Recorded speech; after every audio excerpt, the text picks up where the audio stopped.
ফেব্রুয়ারি মাসের প্রথম সপ্তাহে নবম জাতীয় পে স্কেল কার্যকর।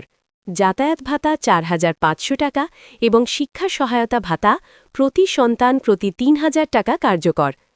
নবম পে স্কেলের আপডেট সবার আগে পেতে চ্যানেলটি সাবস্ক্রাইব করুন এবং ভিডিওতে একটি লাইক করুন। যুগান্তর ১৪/১/২০২৬।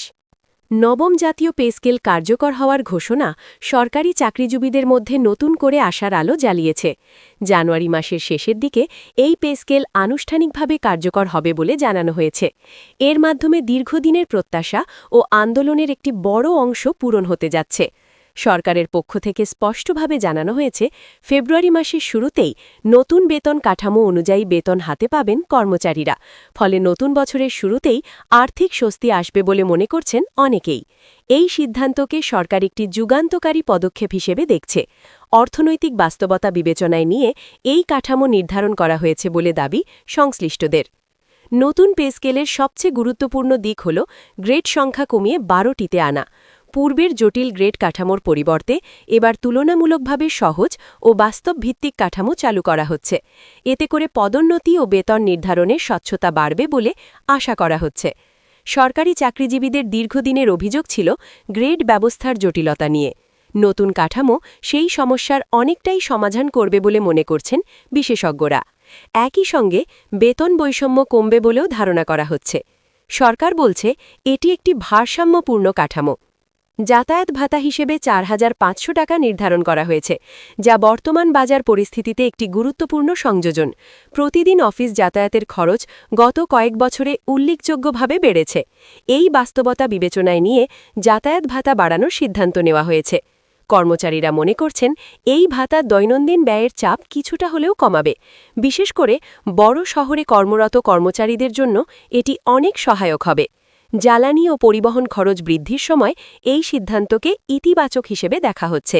সরকার বলছে ভবিষ্যতেও প্রয়োজনে এই ভাতা পুনর্বিবেচনা করা হবে। শিক্ষা সহায়তা ভাতা হিসেবে প্রতি সন্তান ৩,০০০ টাকা কার্যকর করার সিদ্ধান্ত এসেছে নতুন পে স্কেলের সঙ্গে। সন্তানদের পড়াশোনার ব্যয় দিন দিন বেড়ে যাওয়ায় এই ভাতা অত্যন্ত গুরুত্বপূর্ণ বলে মনে করছেন অভিভাবক কর্মচারীরা। স্কুল, কলেজ ও কোচিংয়ের খরচ মেটাতে এটি একটি বড় সহায়তা দেবে। সরকারের পক্ষ থেকে জানানো হয়েছে, শিক্ষা খাতে বিনিয়োগ মানেই ভবিষ্যতে বিনিয়োগ। তাই কর্মচারীদের সন্তানদের শিক্ষার বিষয়টি গুরুত্বের সঙ্গে দেখা হয়েছে। এই ভাতা পরিবার কেন্দ্রিক অর্থনীতিকে আরও শক্তিশালী করবে। কর্মচারীদের মানসিক চাপও কিছুটা কমবে বলে আশা করা হচ্ছে। নতুন পে স্কেলের সঙ্গে অন্যান্য ভাতাসমূহও বহাল থাকবে এবং কিছু ক্ষেত্রে সমন্বয় আনা হবে বলে অর্থ উপদেষ্টা জানিয়েছেন। বাসা ভাড়া ভাতা, চিকিৎসা ভাতা ও উৎসব ভাতা নিয়ে আলাদা নির্দেশনা আসতে পারে। সরকার চায় একটি সমন্বিত ও বাস্তবসম্মত ভাতা কাঠামো তৈরি করতে।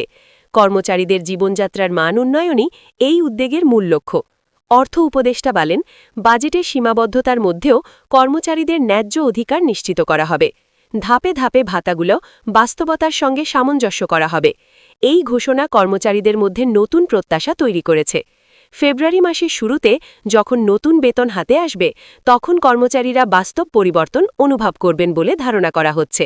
দীর্ঘদিন ধরে যে অপেক্ষা, সেই অপেক্ষার অবসান ঘটতে যাচ্ছে। নতুন বেতনের মাধ্যমে সংসারের বাজেটে নতুন করে হিসেব নিকেশ শুরু করবেন অনেকেই। ঋণ পরিশোধ, সঞ্চয় এবং পরিবারের অন্যান্য চাহিদা পূরণে কিছুটা স্বস্তি আসবে। বাজারে ক্রয় ক্ষমতা বাড়ার ফলে সামগ্রিক অর্থনীতিতেও এর প্রভাব পড়তে পারে। সরকার মনে করছে এটি অভ্যন্তরীণ বাজারকে চাঙা করবে, ফলে অর্থনৈতিক প্রবাহ আরও গতিশীল হবে।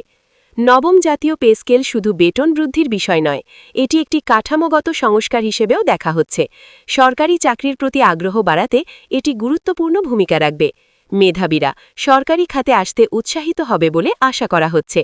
একই সঙ্গে কর্মচারীদের কর্মদক্ষতা বাড়ানোর বিষয়টিও গুরুত্ব পাচ্ছে। সরকার বলছে, ভালো বেতনের সঙ্গে দায়িত্ব ও জবাবদিহিতাও বাড়বে, ফলে প্রশাসনিক কার্যক্রম আরও কার্যকর হবে। এটি দীর্ঘমেয়াদের রাষ্ট্র পরিচালনায় ইতিবাচক প্রভাব ফেলবে। অন্যদিকে কিছু কর্মচারী সংগঠন এখনও তাদের দাবির পূর্ণ বাস্তবায়ন নিয়ে প্রশ্ন তুলছে। তারা বলছে, বেসিক বেতন ও ভাতার অনুপাত আরও বাস্তবসম্মত হওয়া উচিত ছিল। তবে সরকার আশ্বাস দিয়েছে, ভবিষ্যতে আলোচনার মাধ্যমে প্রয়োজনীয় সমন্বয় করা হবে। এই পে স্কেলকে একটি চলমান প্রক্রিয়া হিসেবে দেখা হচ্ছে। অর্থনৈতিক অবস্থা ও মূল্যস্ফীতির ওপর ভিত্তি করে পরিবর্তনের সুযোগ রাখা হয়েছে। সরকার ও কর্মচারীদের মধ্যে সংলাপ অব্যাহত থাকবে বলে জানানো হয়েছে। এতে করে আস্থার পরিবেশ তৈরি হবে বলে মনে করছেন সংশ্লিষ্টরা। সব মিলিয়ে নবম জাতীয় পে স্কেল কার্যকর হওয়া সরকারি চাকরিজীবীদের জন্য একটি বড় অধ্যায়ের সূচনা। জানুয়ারির শেষ ও ফেব্রুয়ারি তাদের জীবনের নতুন বাস্তবতা নিয়ে আসবে। বেতন, ভাতা ও গ্রেড কাঠামোর এই পরিবর্তন দীর্ঘদিন আলোচিত ছিল।